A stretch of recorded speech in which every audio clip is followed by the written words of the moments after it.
The Chair recognizes the gentleman from Iowa, Mr. King, for 5 minutes.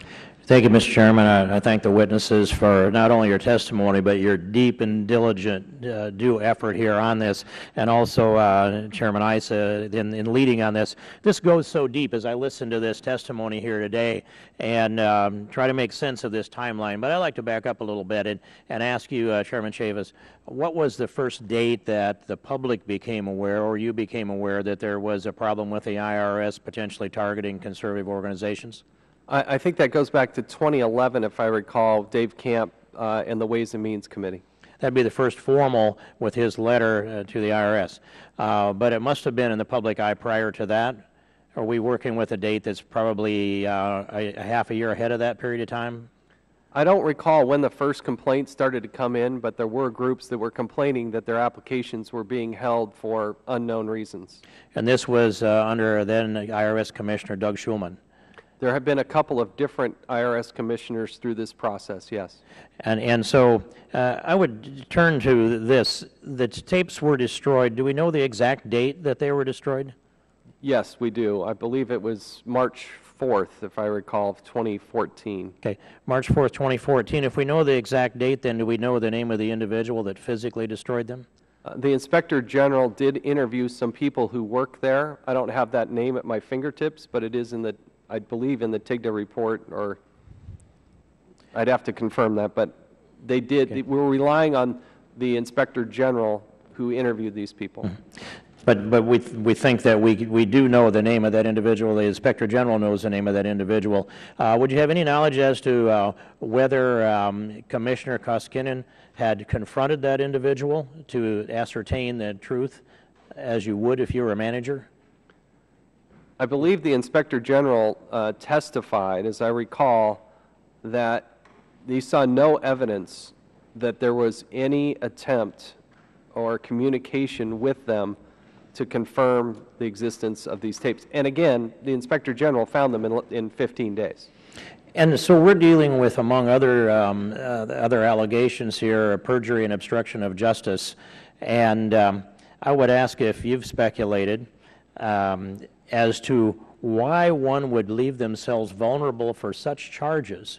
What could be, let's say, more imposing than such charges? And either witness, I'd be happy to hear. It's hard to understand, nor can I definitively identify the motive. But I also think there is an underlying belief in the executive branch that the legislative branch isn't going to stand up for itself. I think that permeates far beyond this. I think they know they can run out the clock, they can provide or not provide, and just ignore. I mean, for this hearing here today, the IRS Commissioner was invited to testify, and he just said no. I just believe it would be completely possible to impeach him without inviting him back again, and I would just encourage that. And if he were to invite himself, we should consider his request. Mr. DeSantis, do you have something to add to this that I've left out? Well, I just think that it's frustrating because if a taxpayer treated the IRS the way the IRS has treated the Congress, that just wouldn't fly. I think we all know that. I think you can talk to people who've had dealings with the IRS in the private sector, and they laugh when you say, you know, could you just allowed evidence to be destroyed that was the subject of a summons? Or, you know, what if you made false statements? Is that fine? Or what if they asked you to do certain things and you just decided not to do it? And I've yet to find somebody that thinks that would be acceptable. Okay, but are we addressing here the real central point? Because I think there's another point, and I think it is that there must have been a motive.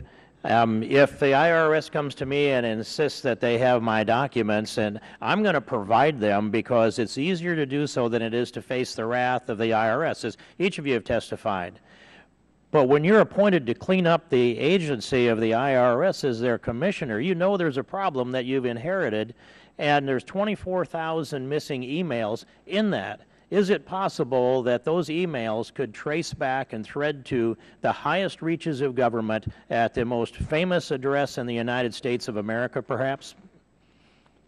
I've seen no evidence of that, but I will tell you that you look at what happened with Lois Lerner. She pled the Fifth. That's her constitutional right, and I respect that. But you can also see correspondence where it was, quote unquote, perfect, that they couldn't search her her text messages, and the, within days of the Dave Camp letter going to the IRS, her hard drive crash. I mean, what a coincidence. But I have seen no direct evidence that I can point to, nor is it central to the impeachment resolution, which goes directly to what Mr. Koskinen did and did not do under a subpoena and his testimony before Congress. And in brief conclusion, what's the statute of limitations on these charges that have been chronicled here? I have no idea. Thank you, witnesses. Thank you, Mr. Chairman. I yield back the balance of my time.